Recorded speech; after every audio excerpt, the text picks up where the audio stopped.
take back what I said about Rocky 3 being the most 80s. This is the one that's the most 80s, at least so far. Almost nothing about this movie is serious, except for the death of a certain character.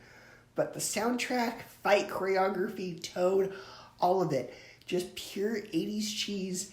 And again, I love it for that. Dolph Lundgren plays probably the most ruthless villain in these films so far. You love to hate him. Frankly, I had a big smile on my face and actually laughed quite a bit during this film. But I also laughed at this film for all the wrong reasons. Because parts of this movie are just bizarre and random. Like, Rocky gets a robot wife for one of his friends. That's kind of weird. It's just also like the robot butlers. That's also kind of odd. And frankly, this movie doesn't really have much of a plot.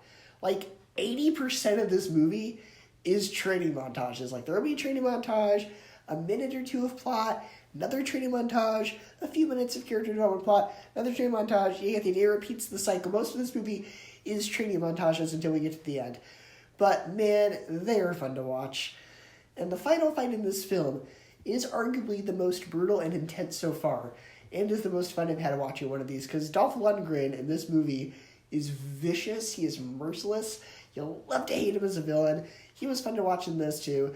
It's not the best film in the franchise by any means, it is incredibly dated, it is incredibly cheesy, it's incredibly hokey, but it is darn entertaining, as long as you decide not to take it too seriously.